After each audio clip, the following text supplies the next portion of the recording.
Welcome guys. आज का paper है द हिंदू 26 अक्टूबर 2021। आज हम डिस्कस करने वाले हैं there is the article about dengue cases. As all we know that the dengue cases is rising up in Delhi city and across the UP. So this article we are going to discuss about the which species is responsible to spread the dengue cases. So we know that the dengue fever is the mosquito borne disease, but few of us know about that this disease is tropical or non-tropical. So the disease is tropical disease. Why we are discuss here about tropical non-tropical disease, because examiner can ask about it. Previous year के questions papers देखते हैं और अब के recent paper देखते हैं तो आपको ये डिफरेंस समझ में आएगा कि एग्जामिनर किस डेप्थ से या किस लेवल से क्वेश्चन पूछ सकता है। बहुत इंपॉर्टेंट हो जाता है ये जानना कि ये ट्रॉपिकल है कि नॉन ट्रॉपिकल डिसीज़ है। वैसे इसका आंसर हम लोग बहुत ही कॉमन सेंस के थ्रू भी कर सकते हैं, क्योंकि जो भी इक्वेटोरियल रीजन है उसके अराउंड जितनी कंट्रीज़ हैं वहाँ पे डेंगू फीवर स्प्रेड होने के चांसेस बहुत ज़्यादा होते हैं। All proportion cases the disease develops into a more severe dengue haemorrhagic fever. सारे बहुत कम केसेस में ऐसा भी हो सकता है कि प्रॉपर ट्रीटमेंट ना मिले तो वो टर्न हो जाता है ज़्यादा सीवियर कंडीशन में। सीवियर कंडीशन में कौन सा फीवर होता है? हेमोरेगिक फीवर। ओके, और इसमें सिम्टम्स क्या होते हैं? Bleeding, low level of platelets, blood plasma. This disease in turn into another disease, this is called dengue shock syndrome. Symptom क्या है? It is the low blood pressure. इसमें आपका प्रेशर क्या हो जाएगा? लो ब्लड प्रेशर हो जाएगा। Limbs में कैसे क्वेश्चन आ सकता है कि अब जैसे डेंगू शॉक सिंड्रोम में तो उसमें हाई ब्लड प्रेशर हो जाता है, क्या हो जाता है? क्योंकि ऑब्वियसली एग्जामिनर ये नहीं पूछने वाला है कि क्या ये किस मच्छर से स्प्रेड होता है, क्योंकि ये तो सभी अब UPSC aspirant all know that कि which mosquito responsible to spread the dengue disease. So here the important thing is कि ये अगर इसका सीवियर केस होता है तो क्या केस बन सकता है? तो डेंगू शॉक सिंड्रोम या हेमोरेगिक फीवर। और डेंगू शॉक सिंड्रोम्स का लक्षण क्या है? सिम्टम्स क्या है? Low blood pressure. तो ये आपको रिमेंबर करना है, बिकॉज आप अगर प्रीवियस ईयर के पेपर देखोगे तो इसमें UPSC बहुत डीप में जाके क्वेश्चन पूछ रहा है। अब जैसे डेंगू से रिलेटेड न्यूज़ है, डेंगू दिल्ली में भी काफ़ी फैल रहा है, नियर बाई एरिया में भी काफ़ी ज़्यादा स्प्रेड हो रहा है। तो इस बार के क्वेश्चन पेपर में जो अभी हुआ है लेटेस्ट 10 अक्टूबर को 2021, उसमें पूछा गया था कि जो हमारा पाम ऑयल है उसका नेटिव प्लेस क्या है। तो अब सब लोग मैक्सिमम लोग क्या पढ़े हैं? न्यूज़ में पूरे साल क्या था कि Malaysia Indonesia is the largest supplier of the palm oil, और स्कीम लॉन्च की पाम ऑयल को। नॉर्थ ईस्ट रीजन में इसका हम लोग, नॉर्थ ईस्ट रीजन है वहाँ पे हम इस ट्रीज़ को प्लांट करेंगे पाम ऑयल के। मैक्सिमम लोग बस इतना पढ़ लिए कि हाँ इसका जो मैक्सिमम एक्सपोर्टर कौन है, कहाँ पे मैक्सिमम होता है। बट UPSC ना बहुत अलग ही दिमाग लगाता है। UPSC ने क्या पूछ लिया कि पाम ऑयल ट्रीज़ नेटिव कहाँ का है। तो अब जिसने हिस्ट्री पढ़ी होगी, वर्ल्ड हिस्ट्री पढ़ी होगी, या फिर हिस्ट्री भी बहुत अच्छे से पढ़ी होगी, सिर्फ उसी को पता होगा कि पाम ऑयल हमारे यहाँ मतलब अफ्रीका का नेटिव है।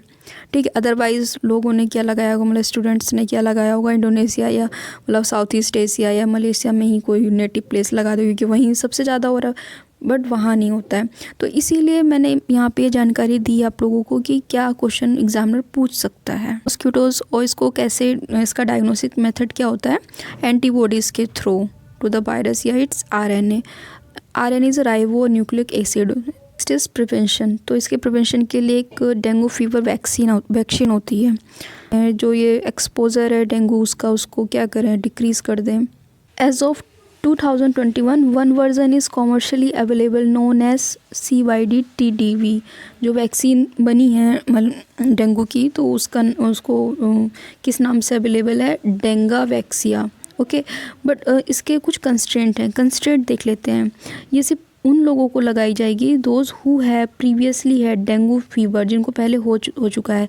Your population in which most people have been previously infected. जहाँ पे ऐसी पॉपुलेशन है जहाँ पे कि मैक्सिमम पर्सनस इस डेंगू डिसीज़ से इन्फेक्ट हो चुके हैं। Vaccine use to prevent dengue fever in humans.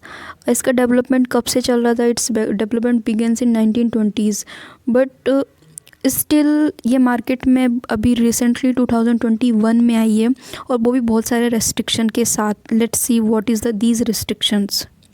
There is the factual news and also important. The only continent, एक ऐसा कॉन्टिनेंट है जहाँ पे अभी तक डेंगू स्प्रेड नहीं हुआ है. तो ऐसा क्वेश्चन आ सकता है कि क्या अंटार्कटिका में, बिकॉज ऐसा नहीं कि अंटार्कटिका में, मतलब ये तो सभी जानते हैं वहाँ कोई नहीं रहता है. अंटार्कटिका ऐसी एरिया पूरा स्नो लैंड है वो. बट वहाँ पे बहुत सारे अपने मैत्री भारती अनुसंधान रिसर्च सेंटर है. तो साइंटिस्ट जाते हैं वहाँ पे, साइंटिस्ट रहते हैं कुछ समय के लिए वहाँ पे, रिसर्च वगैरह करते हैं.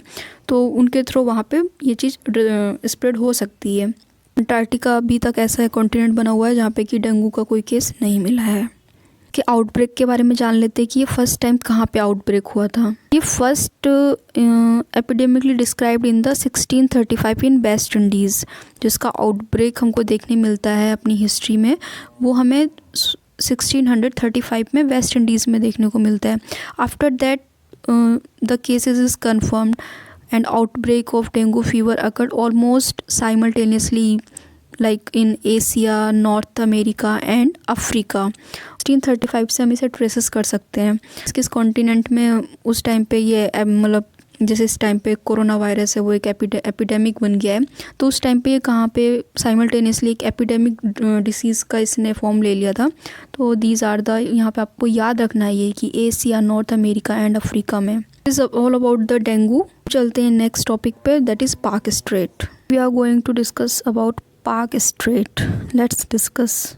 आपकी जाफना स्टेट है ये सॉरी पाक स्टेट है ये. पाक स्टेट आपकी कहाँ पड़ती है? Okay guys, let's see about the Palk strait. तो Palk strait between the Tamil Nadu state of India and the Jaffna district of the northern province of island of Sri Lanka. तो ये तमिलनाडु एंड श्रीलंका की जो जाफना स्टेट है उसके बीच में पड़ती है. एंड इट कनेक्ट्स, ये कनेक्ट, और किसको कनेक्ट करती है? ये कनेक्ट करती है बे of Bengal and Palk bay को. And it connects the bay of Bengal and Palk बे.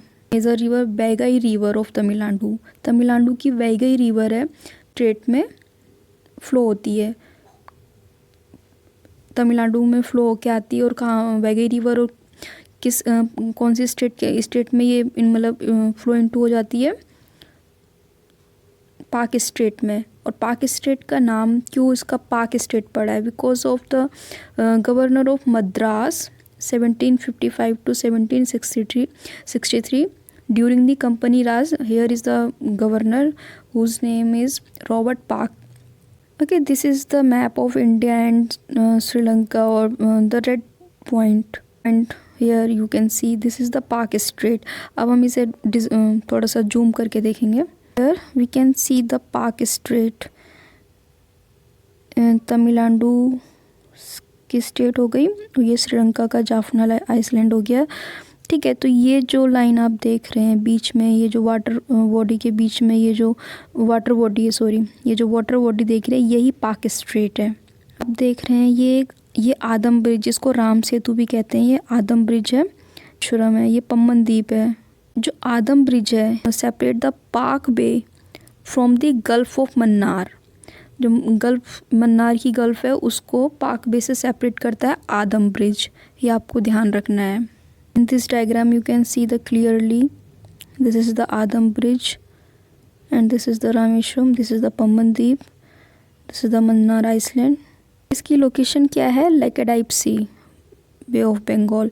अब ये लेकेडाइप सी, अरेबियन सी, ब्लैक सी, बहुत सारे सी हैं. इसके लिए वर्ल्ड मैप पढ़ना पड़ेगा. अगर आप लोग चाहते हैं कि मैं आपको वर्ल्ड मैप पढ़ाऊँ तो मैं आपको वर्ल्ड मैप पढ़ा दूँगी. आप मुझे कमेंट कर देना, तो फिर आपको इन सब की भी जानकारी हो जाएगी.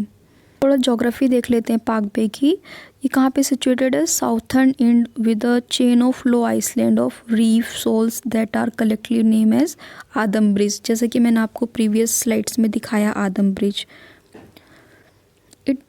आदम ब्रिज से रिलेटेड हिंदू मिथोलॉजी है, इसको राम सेतु कहते हैं. मैंने अभी आपको बता दिया है इसमें. Here you can see the news 6 जनवरी 2016 को क्या चीज़ थी न्यूज़ में? The tunnel from India to Sri Lanka, ये प्रपोज हुआ था द सेतु समुद्रम प्रोजेक्ट.